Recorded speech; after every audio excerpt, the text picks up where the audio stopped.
오늘 본문 말씀은 도피성에 관한 말씀입니다.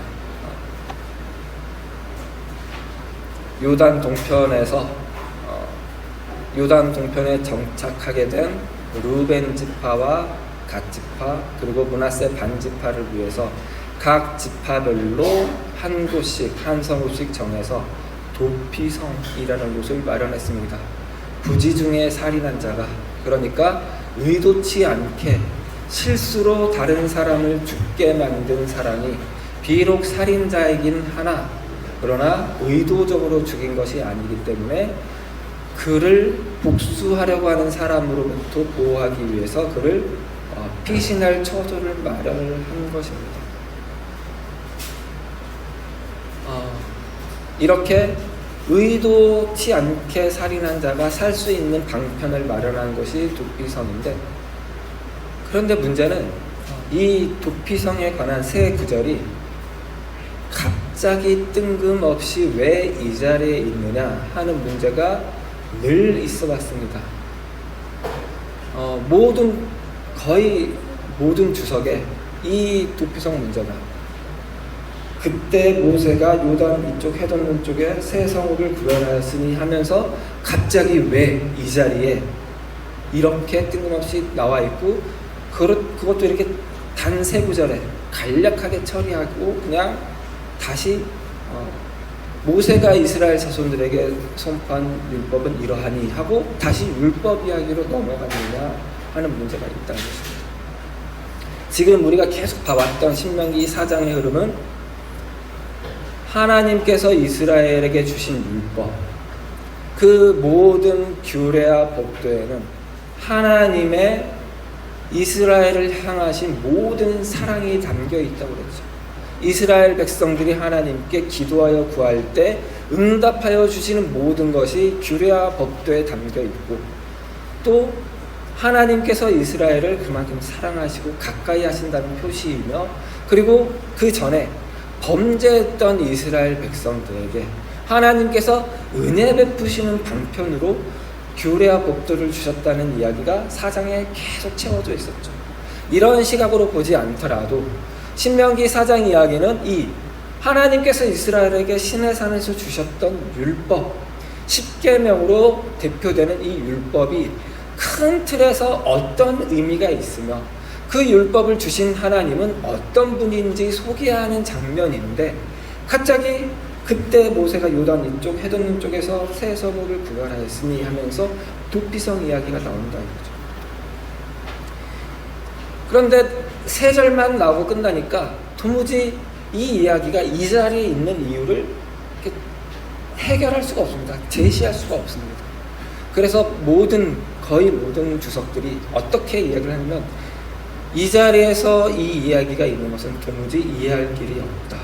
그러고 넘어가거나, 그래도 최선을 다해서 이렇게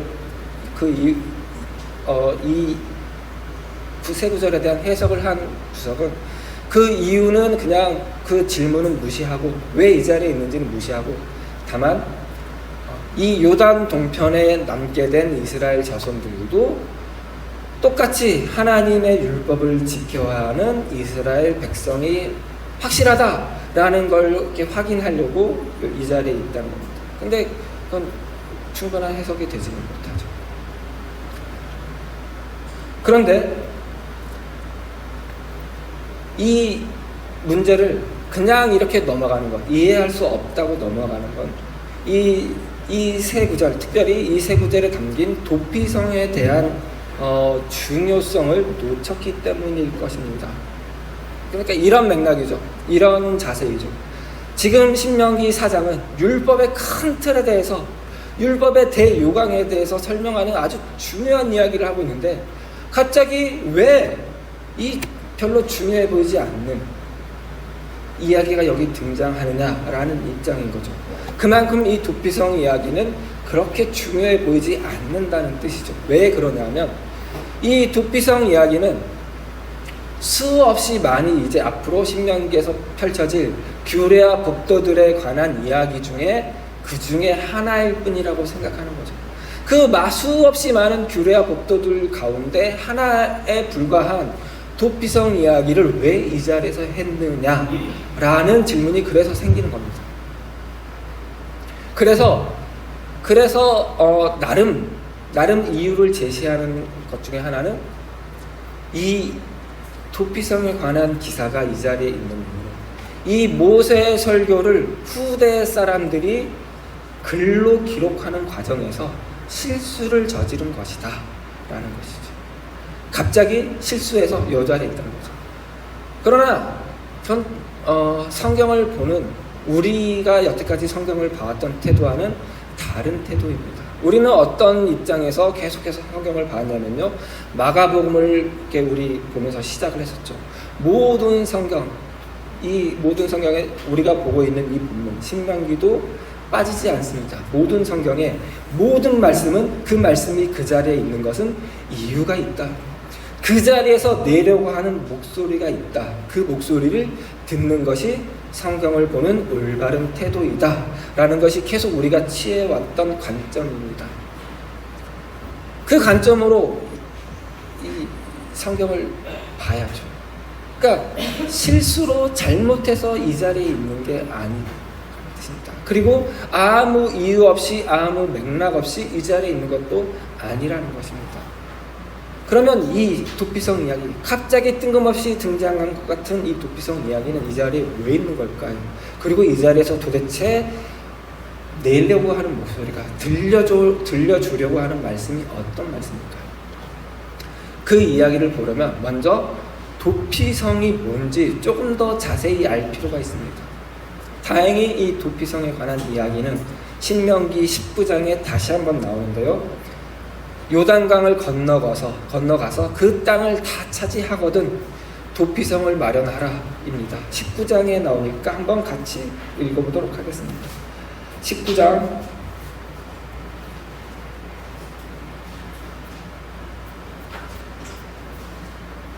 13절까지 같이 한 절씩 교독하시겠습니다.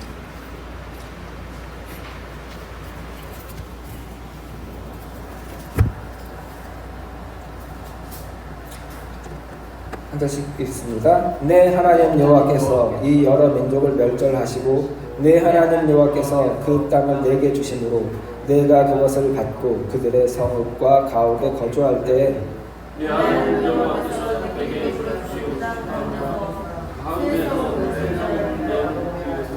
내 하나님 여호와께서 내게 기업으로 주시는 땅 전체를 세 구역으로 나누어 길을 닦고 모든 살인자를 그 성읍으로 도피하게 하라. 살인자가 다리를 도피하여 살만한 경우는 이러하니 곧 누구든지 불면 벌을 일 없이 그지 중에 그의 이웃을 죽인지 가령 사람이 그 이웃과 함께 볼목하러 살림에 들어가서 손에 도끼를 들고 볼목하려고 찍을 때 도끼가 자루에서 빠져 그의 이웃을 맞춰 그를 죽게 함과 같은 것이라.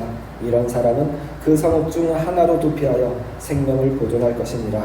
그 사람이 그에게 불면 벌이 없으니 죽기에 합당하지 두렵던데 그 길을 보고 가는 자의 마음이 복수심에 불타서 살인자를 죽였는데 그가 그를 따라 좌우하지. 그러므로 내가 네게 명령하기를 새 성읍을 너를 위하여 구별하라 하노라. 내 하나님 여호와께서 내 제사에게 맹세하시고 내 지명을 넓혀 내 조상에게 주기도하고 말씀하신 바를 다 내게 주시되 또 너희가 오늘 내가 너희에게 명하는 이 모든 명령을 지켜 행하여 내 하나님 여호와를 사랑하고 항상 그의 길로 행할 때에는 이 셋 외에 새 성읍을 더하여 내 하나님 여호와께서 내게 기업으로 주시는 땅에서 무죄한 자들을 지키게 하리라. 이같이 하면 그의 때와 내게로 돌아가지 아니하리라. 그러나 만일 어떤 사람이 그의 이웃을 미워하여 엎드려 그를 기다리다가 일어나 상처를 입혀 죽게 하고 이 한 성읍으로 도피하면 그 본성은 사람들이 사람을 되어 그 거기로부터 잡아다가 목에 자리를 내어 죽게 하리라. 같이 있습니다. 내 눈이 그를 긍휼히 여기지 말고 무죄한 피를 흘린 죄를 이스라엘에게 제하라. 그리하면 내게 복이 있으리라. 이 도피성은 우리가 지금 읽은 대로 부지 중에 실수로 가령 나무를 베려다가 도끼에 날이 빠져서 사람을 맞춰 죽게 한 경우처럼 실수로 사람을 죽게 한 경우, 그 사람이 피할 수 있는 성읍인데 그 성읍을 마련한 이유는 그 실수로 사람을 죽였으나 그 죽임당한 사람의 가족과 친지는 복수심에 불탈 것이므로 피의 보복을 할 것이므로 그 피의 보복으로부터 그를 지켜주기 위한 장치입니다. 이 당시에는 그렇게 죽은 사람의 가족이, 친지가 피의 보복을 하는 것이 일반적인 일이었습니다. 그러나 말 그대로 과실치사이죠. 그 사람은 실수로 살인을 저지른 것이어서 죽일 의도가 없는데 그 사람을 죽인다면 이 역시 또 다른 원한이 생길 것입니다. 그렇게 죽임당한 사람이, 실수로 죽임당한 사람이 보복으로 죽으면 그 사람의 가족이 또 원한이 생겨서 또 그 사람을 죽이려고 할 것이죠. 이렇게 원한은 원한을 낳고 또 다른 원한을 낳고 복수를 부리고 복수를 부리고 피가 넘쳐날 것입니다. 하나님은 이 하나님의 백성들이 그렇게 복수를 하기를 원하지를 않았습니다. 그래서 도피성을 마련한 것인데요. 그러나 이 도피성에 의도적으로 살인한 자는 도망갈 수 없게 만들어놨죠. 그런데 이 도피성에서 중요한 건 뭐냐면 도피성으로 도망가는 사람들이, 이 복수심에 불탄 사람들이 그를 도피성까지 가기 전에 죽이기 전에 가게 하는 것이 중요했습니다. 그래서 길도 잘 닦으라 합니다. 길이 험해서 가다가 지쳐서 가지 못하게 길도 잘 닦아두고, 그러나 또 너무 멀어서 가다가 도중에 죽지 못하게 새 성읍을 마련하고, 그리고 하나님을 사랑하여 이 모든 계명을 지킨다면, 땅이 더 넓어진다면 새 성읍을 더 추가해서 6성읍을 만들어서 요단 동편까지 해서 총 9성읍을 도피성으로 만들어서 부지 중에 살인한 자가 목숨을 구할 수 있게 만든다는 것입니다. 그럼 이 대목에서 우리는 이 두 가지를 먼저 이렇게 확실하게 짚고 넘어갈 필요가 있습니다. 먼저 이 사람들은 하나님의 백성인 이스라엘 사람들입니다. 그리고 생명은 하나님께 속한 것이죠. 그럼에도 불구하고 하나님께 생명이 속해 있고 이들은 하나님의 백성임에도 불구하고 실수로 사람을 죽게 할 수 있고 그 실수에 의해서 누군가가 죽을 수도 있습니다. 이 전제를 알아야 합니다. 그리고 또 하나는 그렇게 부지 중에 사람을 죽였다면 어느 누구도 그에게 보복하면 안 된다 라는 또 다른 법을 만든 것이 아니라는 사실도 알아야 합니다. 짚고 넘어가야 됩니다. 너희는 하나님의 백성이니 절대로 보복하면 안 된다가 아니라 그 보복하고 싶은 마음은 어느 정도 인정해주고, 그러나 그 복수는 또 다른 복수를 낳을 뿐이니 도피성을 마련하여 도망가게 만든 자, 그의 복수심에 불타서 죽이고 싶은 마음이 있는 것까지는 인정해준다 이거죠. 이건 이 율법을 이렇게 선포하는 입장에서, 하나님의 백성들에게 선포하는 그 상태에서 대단히 중요한 대목입니다. 놓치면 안 되는 대목입니다. 실수로 죽일 수 있고 실수로 죽을 수 있고 그래서 복수심에 불탈 수 있고가 인정이 된다는 것이 전제입니다.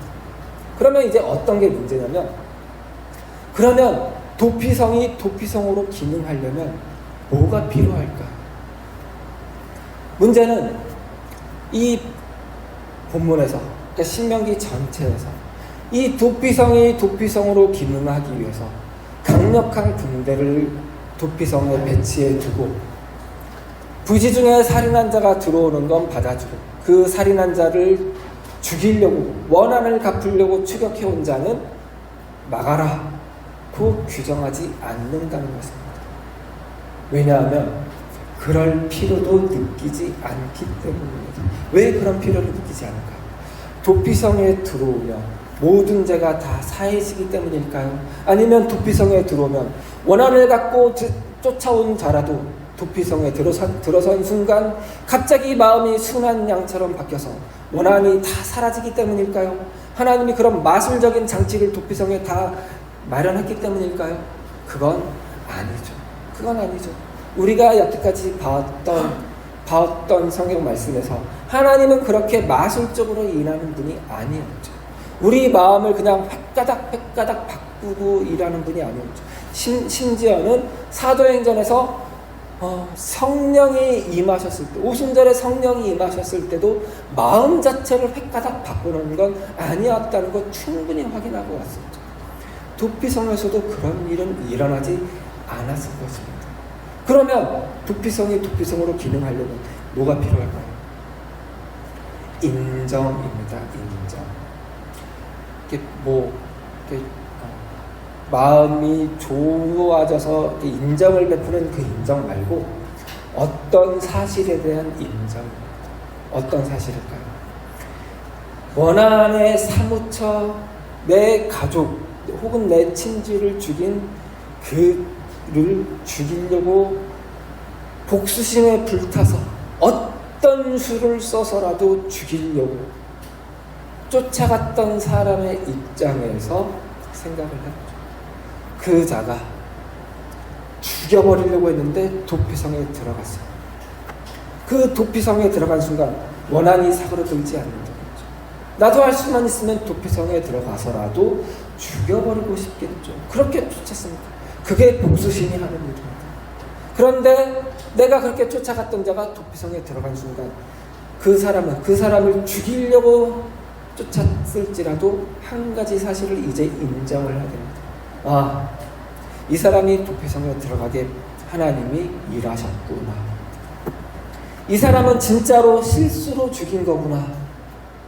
그리고 하나님은 이 사람을 도피성에 인도하셔서 그 사람이 실수로 죽인 것이라고 하나님도 인정하셨구나.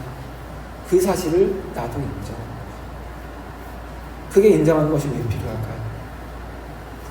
지금은 이 사람이 실수해서 내게 쫓기는 처지가 되어 도피성을 갔지만 나도 이 사람처럼 실수로 누군가를 해할 수 있는 존재라는 걸 인정하는 것이죠. 그래서 내가 그 실수를 했을 때 나도 하나님이 나를 도피성까지 인도해 주셔야 되고 내가 도피성에 들어가게 함으로써 내가 실수했다는 걸 다 하나님도 인정해 주신다는 걸 보여줘야 한다는 처지에 처할 수 있다는 걸 인정해야 하는 것입니다.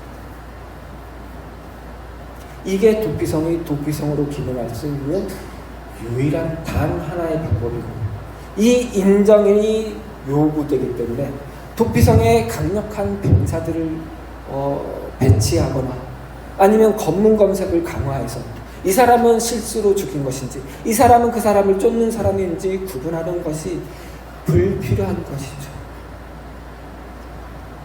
이게 도피성에서 가장 중요한 핵심 내용입니다. 그래서 이 도피성 이야기가 이 자리에 있는 것입니다. 율법의 대요각. 하나님은 이스라엘을 사랑하시고 이스라엘에 은혜 베푸시기를 원하시며 이스라엘에게 자비를 베푸시는 하나님이시다.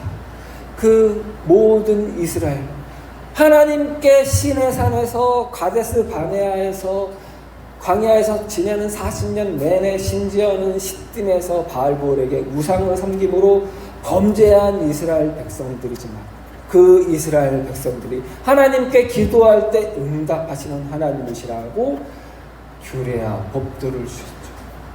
그들에게 가까이 하시는 하나님이시라고 규례와 법도를 주셨죠.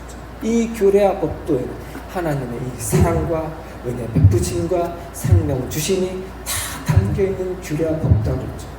이걸 가장 대표적으로 드러내는 게 뭐라고요? 도피성. 그럼에도 불구하고 너희는 실수할 수 있다. 저 사람만 실수할 수 있는 게 아니라 나도 실수할 수 있다. 저 사람만 하나님의 은혜가 필요한 것이 아니라 나도 하나님의 은혜가 필요하다. 저 사람만 하나님의 돌보심이 필요한 것이 아니라 나도 하나님의 돌보심이 필요하다. 저 사람만 하나님의 사랑과 은혜와 응답해 주심이 담겨있는 규례와 법도가 필요한 것이 아니라 나도 그 하나님의 규례와 법도가 필요하고 규례와 법도가 있을 때만 나는 내게 주어진 인생을 인생답게 살 수 있고, 하나님의 규례와 법도가 이스라엘에 가득할 때에만 이스라엘은 피의 보복으로 점철된, 피의 보복의 악순환이 반복되는 사회가 아니라 이해해주고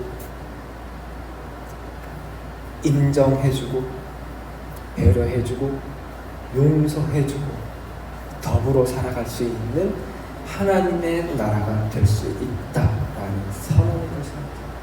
그 모든 것을 가능하게 하는 것, 하나님의 우리를 향한 용서하는 마음, 용서하기를 원하시는 하나님의 마음. 그래, 실수할 수 있다, 그거 인정한다 하는 하나님의 마음.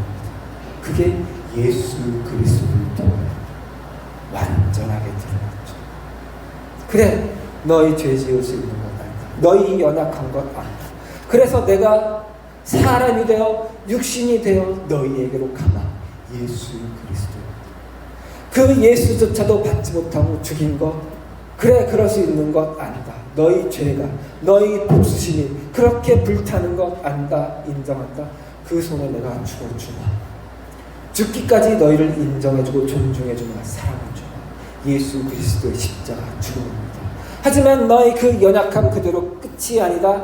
내가 그 연약함 모두 다 짊어지고 죽었으니 이제 너희는 그 연약함 버리고 강함으로 태어나라. 하나님께 주시는 생명으로, 하나님께 주시는 사랑으로, 하나님께서 주시는 용서로 태어나라. 다시 태어나라. 예수 그리스도의 부활이죠.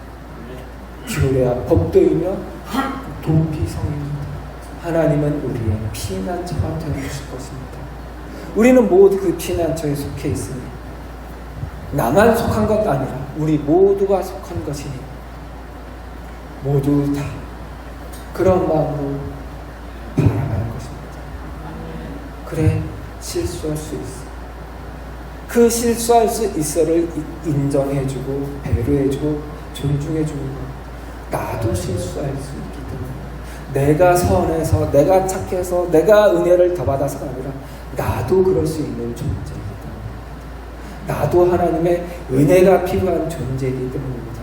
하나님, 내게 은혜를 베풀어 주십시오. 그래서 나도 하나님 이 사람을 받아주겠습니다. 인 것이죠. 이게 하나님의 규례와 법도의 기본 큰 정신이라는 선언입니다. 얼마나 하나님 지혜로우세요. 얼마나 하나님 신비로우세요. 규례와 법도는 다만 지켜야 되는 법칙인 것이 아니라 하나님의 놀라운 지혜이며 하나님의 사랑이 이 우리 모임 가운데, 이 땅 가운데 현실이 되게 만드는 하나님의 놀라운 일하심입니다. 그게 우리 인생입니다. 이 하나님의 규례와 법도 붙잡고 하나님의 규례와 법도 사랑하면서 또 한 주일 살아내시는 우리 성도님들 되시기 바랍니다. 기도하시겠습니다. 하나님 감사합니다. 하나님의 그 신비한 일하심이 우리 인생 가운데, 우리가 모이는 모든 모임 가운데 담겨 있음을 다시 한번 배웠습니다. 하나님, 그렇습니다. 나는 연약한 사람입니다. 나는 늘 다짐하고 늘 맹세하지만 다시 한번 부서지기 쉬운 사람입니다. 내가 그렇듯이 다른 사람들도 그러함을 인정하게 해주십소서. 내가 그렇듯이 우리가 함께 모인 모든 사람들, 하나님의 은혜가 필요한 사람들이며 하나님의 돌보심이 필요한 사람이며 하나님의 용서가, 하나님의 자비를 베푸심이 필요한 사람들이라는 것 기억하게 해주시고, 하나님께서 그 자비 베푸심, 은혜 베푸심을 내 인생 가운데 만나는 모든 사람들에게 베풀어 주시는 그런 사랑의 하나님이신 것 기억하게 해주시옵소서. 우리 인생이 이렇게 귀한 하나님의 사랑 가운데, 사랑의 법칙 가운데 붙잡혀 있으니 얼마나 감사한지 생각하며 살아가는 우리 한 주간 되게 하여 주시옵소서. 감사드리며 예수 그리스도 이름으로 기도드렸습니다. 아멘.